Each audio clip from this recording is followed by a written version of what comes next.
তো হ্যালো বন্ধুরা, আরেকটি ভিডিওতে তোমাদের স্বাগত জানাই। তো তোমরা আজকে টাইটেল এবং থাম্বনেল দেখে বুঝে গেছো যে আজকের ভিডিওটা কি হতে চলেছে। তো আজকে আমি তোমাদের দেখাবো যে আমরা কিন্তু ক্রোম ব্রাউজার কিন্তু অনেকেই কিন্তু চালাই, মানে ক্রোম ব্রাউজার কিন্তু অনেকেই কিন্তু আমাদের চালাতে হয়। তো বিভিন্ন সাইটে কিন্তু আমরা কাজের ক্ষেত্রে কিন্তু প্রবেশ করি। তো এইটা কিন্তু কোনো সমস্যা নাই, কিন্তু সমস্যা হচ্ছে আমাদের যেগুলো সাইট আমরা ভিজিট করি সেই সাইট থেকে কিন্তু আমাদের কিন্তু নোটিফিকেশন আসে, সে দরকারি সাইট হোক বা বেদরকারি সাইট হোক। তো তখন কিন্তু আমাদের কিন্তু যদি আমরা কেউ সবার সামনে যখনই মোবাইল চালাই তখন কিন্তু ক্রোম ব্রাউজার থেকে কিন্তু আমাদের কিন্তু নানান অ্যাড অথবা নোটিফিকেশন কিন্তু শো করে। তো এটা কিন্তু একটা বিরক্তকর এবং খুব সমস্যাজনক ব্যাপার। তো আজকে আমরা এটাই জানবো যে কিভাবে ক্রোম ব্রাউজার থেকে নোটিফিকেশন আমরা বন্ধ করতে পারি। তার জন্য আমি এই ভিডিওটা তোমাদের সাথে শেয়ার করছি।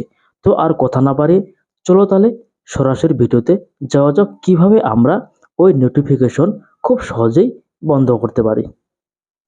তো তার জন্য আমাদের কি করতে হবে? তো সর্বপ্রথমে আমাদের একটি কাজ করতে হবে, সেটা হচ্ছে ক্রোম ব্রাউজার। সে ক্রোম ব্রাউজারটি আমরা কিন্তু ওপেন করব। ক্রোম ব্রাউজার ওপেন করার পর এই উপর যে ৩টি লাইন ডট দেখতে পাচ্ছেন সেখানে কিন্তু তোমাদের কিন্তু ক্লিক করতে হবে। তো এখানে আমি ক্লিক করে দিচ্ছি। এখানে ক্লিক করার পর নিচে স্ক্রল ডাউন করে তোমরা দেখতে হবে সেটিংস।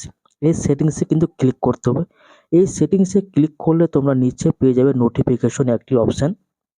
এই যে নোটিফিকেশন, এই নোটিফিকেশনটি যখনই তোমরা ক্লিক করবে তখন এখানে শো করবে অল নোটিফিকেশন। এখানে তোমরা দেখতে পাচ্ছ এখানে কিন্তু আমি কিন্তু অফ করে রেখেছি। মানে বিভিন্ন সময়ে কিন্তু নানান অ্যাড আসে বা নোটিফিকেশন দেয়, সেটা কিন্তু একটা খুব খারাপ একটি দিক। তো এখানে যদি আমি এটাকে অ্যালাউ করে দিই তাহলে কিন্তু আমার কিন্তু অল নোটিফিকেশন কিন্তু চলে আসবে। তো আমি তার জন্য কিন্তু এখানে কিন্তু বন্ধ করে রেখেছি যাতে আমাদের মোবাইলে নোটিফিকেশন না আসে। এখান থেকে তোমরা আরেকটি নিচে স্ক্রল ডাউন করে তোমরা দেখতে পাবে সাইট সেটিংস। এখানে তোমাদের ক্লিক করতে হবে। এখান থেকেও নিচেও একটি অপশন তোমরা দেখতে পাবে, এখানেও কিন্তু নোটিফিকেশন দেখতে পাবে। এখানেও কিন্তু আমার কিন্তু নোটিফিকেশন কিন্তু ব্লক করা রয়েছে, তোমরা দেখতে পাচ্ছ।